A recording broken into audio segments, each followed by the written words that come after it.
வணக்கம். நான் உங்கள் ஜோதிடர் ராவுடையார் அண்ணாமலை. வாழ்க்கையே ஒரு பயணம் தானே இந்த யூடியூப் சேனல் மூலம் சந்திக்கிற மற்ற மகிழ்ச்சி. நம்ம பார்த்தீங்கன்னா நம்ம 12 லக்கண ராசிக்காரர்களுக்கும் கேது நின்ற பலன் அப்படிங்கிறத இந்த வீடியோஸில் நம்ம பார்ப்போம். கேது பார்த்தீங்கன்னா ஒரு யானகாரகன். அவர் என்னன்னா ஒரு தெளிந்த ஒரு அறிவை கொடுக்கறதுல ஒரு மிகச்சிறந்த ஒரு ஆதிபத்தியம் கொண்ட நவக்கிரகங்களில் ஒரு முதன்மையான கிரகம். அப்போ கேது எந்த இடத்துலலாம் இருந்தாலும் சரி, அவர் அந்த இடத்துல ஒரு பெரிய ஒரு தெளிந்த அறிவை கொடுத்து இந்த வாழ்க்கைக்கும் இப்போ நடந்துக்கிட்டு இருக்க சம்பவத்துக்கும் எதுக்கும் சம்மந்தம் இல்லை அப்படிங்கிறது மாதிரி அது எந்த இடத்துக்கிட்ட இருக்கோ ஒரு ஸ்தானத்துக்கு ஒரு பவர் இருக்குது. அந்த ஸ்தானத்தோட பவரை மொத்தமாக ஆக்குபை பண்ணி அதில் இருக்க நெகட்டிவ்லாம் என்னென்ன, இது எதுக்கு, இது என்ன அப்படிங்கிற மாதிரி ஒரு புரிதலை கொடுக்க வேண்டியவர் பார்த்தீங்கன்னா கேது பகவான். அப்போ கேது பகவான் 12 ராசி லக்கணக்காரர்களுக்கும் ஒரு ராசி லக்கணத்தில் இருக்கும்போது என்ன செய்வார் அப்படிங்கிறத நம்ம இந்த வீடியோஸில் பார்க்க போகிறோம். பார்க்க போகும்போது பார்த்தீங்கன்னா இப்போ பார்த்தீங்கன்னா லக்கணத்திலேயே கேது இருக்கார் அப்படின்னா கேது பார்த்தீங்கன்னா ஒரு தெளிந்த அறிவு ஆனகாரகன். அப்போ இதுக்கு முதன்மையான கிரகம் பார்த்தீங்கன்னா கேது பகவானுக்கு முதன்மையான தெய்வம் பார்த்தீங்கன்னா விநாயகர் பெருமான். அப்போ அவர் லக்கணத்தில் கேது உட்கார்ந்துருக்கும்போது, அதாவது லக்கணங்கிறது நம்ம தலை. அப்போ நம்ம அது சார்ந்த விஷயங்கள்ல, அதாவது நம்ம சிந்தனையாக இருக்கட்டும், ஏன்டா பிறந்தோம், எதுக்கு இந்த வாழ்க்கை, எதை நோக்கி நம்ம பயணிக்கிறோம், இந்த வாழ்க்கையை நம்ம எதுக்காக நம்ம பிறந்தோம், இது மாதிரி ஒவ்வொரு நாளும் ஒரு சிந்தனையை நம்ம கொடுக்கும். ஏன்னா இந்த பிறப்பே என்ன, இதுக்குள்ளே என்ன இருக்குது, நம்ம எதுக்காக பிறந்திருக்கோம் அப்படிங்கிற மாதிரிக்க ஒரு தெளிந்த அது சார்ந்த விஷயங்கள்ல. அப்போ லக்கணங்கிறது நம்ம தான். அப்போ அது சார்ந்த நம்மளை எந்த அளவுக்குலாம் நம்ம யோசிக்க வைக்கணுமோ அது சார்ந்த விஷயங்களில் நம்ம இந்த பூமியில் எதுக்காக பிறந்திருக்கோம், நம்மளை ஒரு தேடுதலுக்கு உண்டாக்கி அதை நோக்கி நம்ம பயணிக்க வைக்க வேண்டிய வேலையை கேது பகவான் செய்வார் லக்கணத்தில் இருக்கும்போது. அதுவே பார்க்கும்போது இப்போ 2ஆம் இடத்துல கேது உட்கார்ந்துருக்காரு அப்படின்னு பார்க்கும்போது 2ஆம் இடம் தானே, 2ஆம் இடம் தான் குடும்பம், பணம், பொருளாதாரம். அதை தாண்டி பார்த்தீங்கன்னா நம்ம பார்த்தீங்கன்னா இப்போ ஒரு பொருளாதாரத்தில் ஒரு அடுத்த கட்டத்துக்கு நகர்றதுக்கு மெயினாக பார்த்தீங்கன்னா நமக்கு பணம் வேணும்.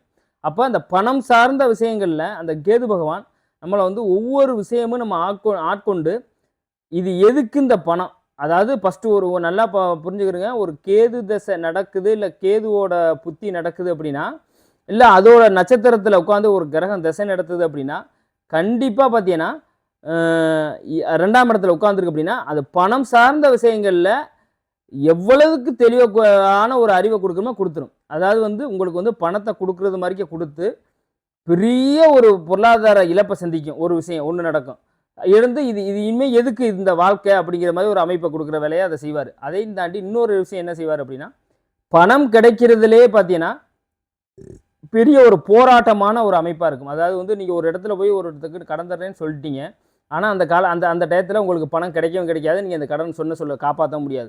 நீங்கள் சொல்ல காப்பாற்றுறதுக்கு அவ்வளோ ஒரு தடுமாற்றத்தை சந்திக்கிற மாதிரி இருக்கும் கேது 2ஆம் இடத்துல இருக்கும்போது. அதே மாதிரிக்கே பணம் சார்ந்த விஷயங்களை முன்னுக்கு முரணான செயல்பாடை செய்ய வச்சு நம்மளை பெரிய ஒரு கடன்காரனாக ஆக்கி விட்டுரும். அதே மாதிரிக்கே ஒரு இடத்துல கடன் கொடுக்கணும் அப்படின்னு சொன்னோம்னா நம்மளால் கொடுக்க முடியாது. நம்ம சொல்ல ஒரு இடத்துக்கு ஜாமீன் போட போனோம்னால அந்த இடத்துலையும் நம்மளை பிரச்சனையை உண்டாக்கி விட்டுரும். இது கேது 2ஆம் இடத்துல இருக்கும்போது யாருக்கிட்டையும் வாக்கு கொடுக்கக்கூடாது. வாக்கு மூலியம் ஒரு விஷயத்தை நம்ம செய்ய போகும்போது அதில் என்னென்ன சூட்சுமத்தில் நம்மளை என்னென்ன பாதகத்தை சந்திக்கணுமோ அந்தந்த விஷயத்தை செய்ய வச்சிடும். அதை தாண்டி பணம் சம்பாதிக்கல மிகப்பெரிய ஒரு போராட்டத்தை சந்திக்கிறது மாதிரி ஒரு சூழ்நிலையை கொடுத்துரும் கேது பகவான் 2ல் இருக்கும்போது. அதுவே கேது பகவான் 3ல் இருக்கும்போது பார்த்தீங்கன்னா, அதாவது இளைய சகோதரன் ஸ்தானமாக இருக்கட்டும், ஒப்பந்தம் அதாவது நம்ம எந்த ஒரு கான்ட்ராக்ட் ஏதாவது ஒப்பந்தம் போட்டோம் அப்படின்னா அது சார்ந்த விஷயங்களாக இருக்கட்டும், அதுலலாம் ஒரு சிறு தரையில் கொடுத்தாலும் அது 3ஆம் இடத்துல கேது இருக்கிறது நல்லது.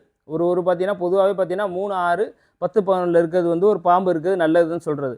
ஆனால் அந்த 3ஆம் இடம் சார்ந்த விஷயங்களில் ஒரு சில பாதகத்தையும் கண்டிப்பாக அவர் செய்யத்தான் செய்வார். 3ஆம் இடம் சார்ந்த விஷயங்களில் அவர் செய்ய போகும்போது பார்த்தீங்கன்னா அதாவது ஒப்பந்தத்தில் ஒரு நல்லதை கொடுப்பாரு. பட் இருந்தாலும் அது முடிய போகும்போது அதில் ஒரு தெளிந்த அறிவை கொடுத்து இது பண்ணிடுவார். அதே மாதிரியே இளைய சகோதரம் அந்த இடத்துல சார்ந்து எந்தெந்த அளவுக்கு ஒரு அந்யுன்யமாக இருக்காங்களோ அதுக்குள்ளே ஒரு சூட்சமத்தை அவங்க யார் என்ன அப்படிங்கிறத ஒரு வெட்ட வெளிச்சம் போட்டு காமிச்சிடுற வேலையையும் செய்வார் 3ஆம் இடத்துல. அப்போ 3ஆம் இடத்துல கேது இருக்கிறது அதாவது ஒரு 100க்கு ஒரு 70% ஓகே நற்பலனை கொடுக்கும். அதே மாதிரிக்கே 4ஆம் இடத்துல இருக்கும்போது வண்டி, வாகனம், வீடு, வாச, சொத்து சுகத்தில் ஏதாவது ஒரு தடையை கொடுத்து இல்லை அது இல்லாமல் பண்ணுற வேலையை அவர் செய்வார். சப்போஸ் இதெல்லாம் பார்த்தீங்கன்னா குரு சுக்கிரன் ஏதாவது ஒரு தொடர்போ பார்வையோ இருந்துருச்சு அப்படின்னா அது பலன் மாறும். நான் தனித்த கேதுக்காக சொல்லிட்டு இருக்கேன். அதே 4ஆம் இடத்துல கேது உட்காந்துருக்கும் போது பார்த்தீங்கன்னா வண்டி வாகனம் சொத்து சுகத்தில் கண்டிப்பாக வந்து ஒரு பிரச்சனையை கொடுத்துக்கிட்டே இருக்கும். இல்லை சொத்து இல்லாத அமைப்பாக இருக்கும். இல்லை ஒரு வீடு வாங்கினோம்னாலும் சரி, அதில் அந்த இடத்துல நம்ம தங்க முடியாத ஒரு சூழ்நிலையாக இருக்கும். இல்லை பார்த்தீங்கன்னா ஒரு வாடகை வீட்டிலே இருந்து நம்ம ஒரு காலத்தை கழிக்கிறது மாதிரி இருக்கும். இது மாதிரிக்கும் அது சார்ந்த விஷயங்களை நம்ம நசுக்கிற வேலையை கேது பகவான் செய்வார் கொடுத்து. இதெல்லாம் எதுக்கு, இதெல்லாம் இல்லை, நான் போகும்போது என்னத்தை கொண்டு போக போகிறோம் அப்படிங்கிற ஒரு அமைப்பை நமக்கு ஒரு சிந்தனையை கொடுத்து அது ஆதிபத்தியத்தான ஒரு வேலையை அது செய்வார். அந்த 4ஆம் இடத்துல கேது உட்கார்ந்துருக்கவர். அதுவே 5ஆம் இடத்துல கேது உட்கார்ந்துருக்கும் போது பார்த்தீங்கன்னா அது ஒரு தெய்வீக இடம். அப்போ 5ஆம் இடத்துல உட்காந்துருக்கும் போது ஒரு தெய்வ அருளுங்கிறது ஒன்று இருக்கும். பட் அது ஒரு விஷயம் மட்டும்தான். பட் ஆனால் அந்த பூர்வ புண்ணியம் நம்ம பிறந்த மண்ணிலேருந்து நம்ம விட்டு வெளியில் நாங்கள் நகர்த்தி வச்சு இது எதுக்கு இந்த ஊரில் நம்ம பிறந்தோம் என்ன அப்படிங்கிற மாதிரி நம்மளை நாமளே கேள்வி கேட்குற லெவலில் நம்ம தூண்டும். பட் தெய்வ அருளுங்கிறது இருக்குது. இப்போ 5ஆம் இடத்துல நம்ம கேது பகவான் இருக்கிறது பார்த்தீங்கன்னா அந்த பூர்வ புண்ணியம், குலதெய்வம் அது சார்ந்த விஷயங்களில் நம்மளை ஒரு தவிர்க்க முடியாதது, அதை ஒதுக்குறது மாதிரி ஒரு சிந்தனையை கொடுப்பாரு. அதே மாதிரிக்கு பார்த்தீங்கன்னா உங்களுக்கு குழந்தைகள் சார்ந்த விஷயத்தில் பார்த்தீங்கன்னா அது தடையை கொடுக்கணும்.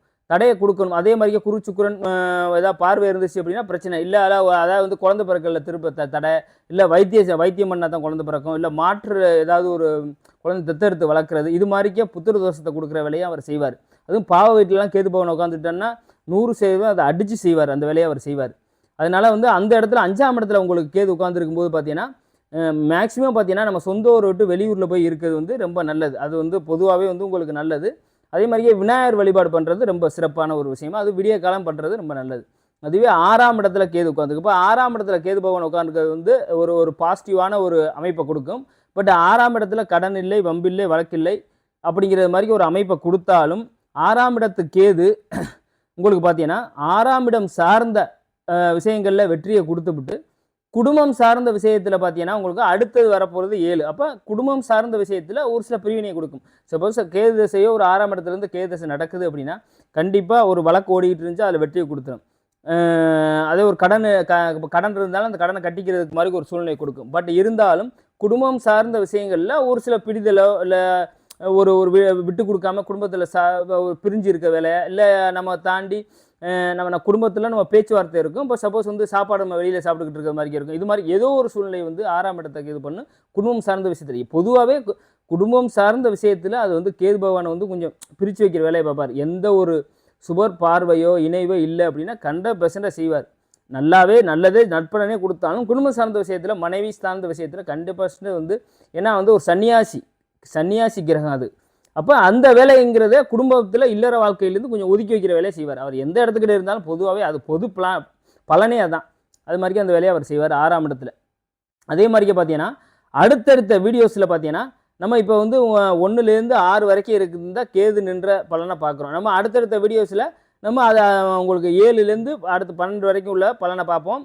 இதே மாதிரிக்கே ஒரு வீடியோஸும் நம்ம அடுத்தடுத்து நம்ம சேனலில் வரும். நீங்கள் நம்ம சேனலை சப்ஸ்கிரைப் பண்ணி ஷேர் பண்ணிக்கிறங்க. அடுத்த வீடியோஸில் நம்ம சந்திப்போம். நன்றி, வணக்கம்.